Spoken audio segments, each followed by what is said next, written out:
कृषि विभाग का जो हम लोग को लक्ष्य देता है, जो काम धरातल से लेकर के सरजमीन से लेकर के ऊपर तक, और हम लोग हर किसानों के खेतों में जा कर के कड़ी धूप में मेहनत करके और विभाग का जितना भी अचीवमेंट होता है उसको हम लोग सफल करते हैं। सारा काम हम लोग का जितने भी सलाहकार हैं उसका अचीवमेंट करते हैं और सरकार को अचीवमेंट दिखाते हैं और केंद्र को वो दिखाते हैं। तो हम लोग बिहार सरकार 3 बार पुरस्कृत किए गए हैं और हम लोग को अनदेखी कर रहे हैं, सरकार सौतेला व्यवहार कर रहे हैं हम लोग के ऊपर। किसान सलाहकार के भाई लोग हैं जो इन आरोप भी लगा रहे हैं कि मतलब हमले के साथ जो है सौतेला व्यवहार भी कर रहे हैं, क्या कहेंगे? जी, मेरा नाम जहीम अख्तर है। जी जी अररिया जिला किसान सलाहकार संघ के सचिव हैं। जी जी हम लोग 13 वर्षों से सरकार के जो है सारे योजनाओं, नए योजनाओं को पंचायत में हम लोग जो है किसान के साथ में रह करके कंधा से कंधा मिला करके किसानों सरकार की योजना किसानों के पास ले जा करके जो है हम लोग उसको कामयाब करते हैं। और कृषि विभाग कोई भी नहीं जान रहा था। जब से किसान सलाहकार की बहाली हुई तो लोग जानने लगे कि कृषि विभाग क्या है, और कृषि विभाग की तरफ से जो है किसान सलाहकार लगनशील हमारे किसान सलाहकार पूरा बिहार में जो है मक्का की खेती में, धान की खेती में, गेहूं की खेती में और नंबर 1 पूरे भारत में नंबर 1 में लाया, जिसकी वजह से हमारे बिहार सरकार को जो है कृषि के तरफ से राष्ट्रपति पुरस्कार मिला।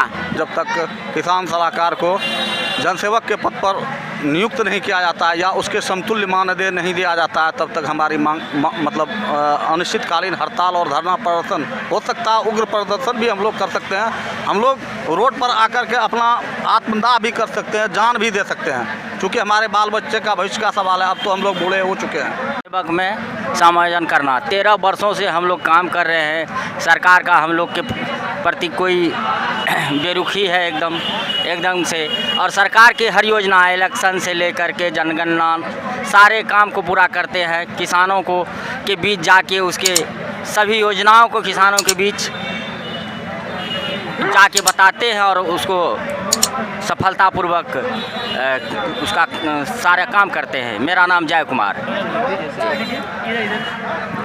मेरा नाम अवधेश कुमार, किसान सलाहकार अररिया। हम लोग की बहाली 13 साल पहले हुई थी और हम लोगों का जो समायोजन हुआ था तो ये कह के हुआ था कि ना ये मतलब कृषि विभाग का जो है एक अंग है। उसी तरह से जैसे कि कोऑर्डिनेटर की बहाली हुई थी उस समय में SMS पद से, दोनों का नियमावली सेम था। SMS को आज पहुंचा दिया गया आसमान पे और हम लोगों के साथ सौतेला व्यवहार करते हुए हम लोगों को आज जहीं का तहीं रखी हुई है सरकार। ठीक है, सरकार की नीति जो है हम लोगों के प्रति दोहरी नीति है। जबकि आज के डेट में जो अगर कृषि विभाग को पब्लिक जान रही है, जनता जान रही है, तो वह सिर्फ सलाहकार का देन है। क्या सलाहकार की वजह से कृषि विभाग को जान रही है, लेकिन हम लोगों के साथ सौतेला व्यवहार किया जा रहा है। तो सरकार से अपील है कि इस दोहरी नीति को हटाए और हम लोगों के बारे में कुछ सोचे। ठीक है, धन्यवाद। मेरा नाम हुआ अवधेश कुमार। सलाहकार के साथ हमेशा सौतेला व्यवहार हुआ है। हम लोग सारे काम करते हैं, जैसे कृषि विभाग का हो, सहकारिता विभाग का हो। अभी फ़िलहाल में हम लोग गाय बकरी बस दूध का जो है डेयरी के लिए हम लोग कृषि विभाग का काम किए हैं। उसके अलावा बहुत सारे काम कराया जाता है, बहुत शोषण किया जाता है हम लोग के साथ। पैसे की बात आती है तो पैसे अभी तक कुछ नहीं, बस 200-300 में क्या होगा हम लोग का, अभी तक कुछ नहीं हुआ है। सरकार हम लोग के साथ दोहरी नीति कर रही है।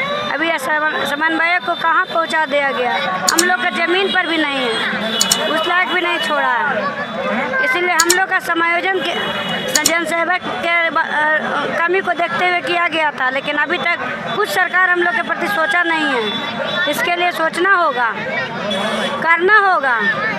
हम लोग सोच लिए हैं कि या करेंगे या मरेंगे। पुष्पलता, किसान सलाहकार।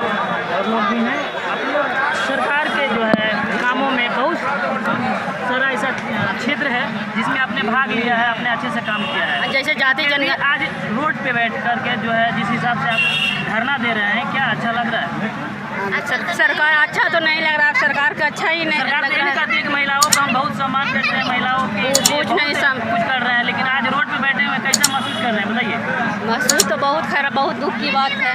क्या करें भाई, रोड पर आने पड़ा। कुछ नहीं, सो हम लोग से हर काम करवाया जाता है, जाति जनगणना, पशु जनगणना, सहकारिता विभाग, तो फसल बीमा, हर काम किया जाता है। मिट्टी जांच भी हम ही लोग से किया, मतलब आइप दे दिया जाता है। हाँ, नाम हो गया? संध्या कुमारी। हुआ है हम लोग को 13 वर्षों से मात्र 13,000 रुपया दिया जा रहा है, जबकि हमारी बहाली हुई थी कि जनसेवक के भारी कमी को देखते हुए, तो जनसेवक के कमी को तो हमने पूरा कर दिया, मगर हमको जनसेवक आज तक नहीं बनाया गया। इसलिए जब तक जनसेवक नहीं बनाया जाएगा हम लोग इससे वापस नहीं आ रहे हैं। हम लोग अनिश्चितकालीन हड़ताल पर रहेंगे, जहाँ तक इस्तीफ़ा भी देना होगा हम लोग इस्तीफ़ा देंगे। इसलिए हम लोग को जनसेवक बनाया जाए। माननीय नीतीश कुमार जी से यही हमारे आग्रह है, हमारी विनती है कि हमारी आवाज़ को सुने, नहीं तो इसके लिए जो इतना उग्र आंदोलन होगा वो होगा। हम लोग इससे कभी वापस नहीं जाएंगे, करो या मरो की स्थिति है। 13 वर्षों में बुझिए कि हम लोग परेशान हैं, बाल बच्चे को खाने के लिए भी दिक्कत है, माता पिता का भरण पोषण भी नहीं हो पा रहा है। इसलिए हम लोग इस भीषण गर्मी में भी इस सरकार के जो हम लोग आंदोलन में उतर गए हैं, कभी भी वापस नहीं आएंगे जब तक हम लोग को जनसेवक नहीं बनाया जाएगा। यही हमारी सरकार से विनती है। और भी हैं मेरे साथ महिलाएं लोग भी हैं, किसान सलाहकार से जुड़े हुए हैं ये लोग। क्या कहेंगे, इस गर्मी में आप लोग धरना दिए हुए हैं, पिछली बार भी धरना दिया था आप लोग? जी, ममता जी आगे बोलिए ना। बोलना है कि हम लोग को 13 साल से यही काम करते आ रहे हैं, लेकिन नीतीश सरकार की कान पर अभी तक जू तक नहीं गई है, यही कहना है। अभी आप क्या मांग कर रहे हैं? जनसेवक के समायोजन करें जी। 13,000 जो सैलरी है उससे ज़्यादा 13,000 में कुछ होने का है? बाल बच्चा अपना, फिर इसी में ड्यूटी करना, वही बात है।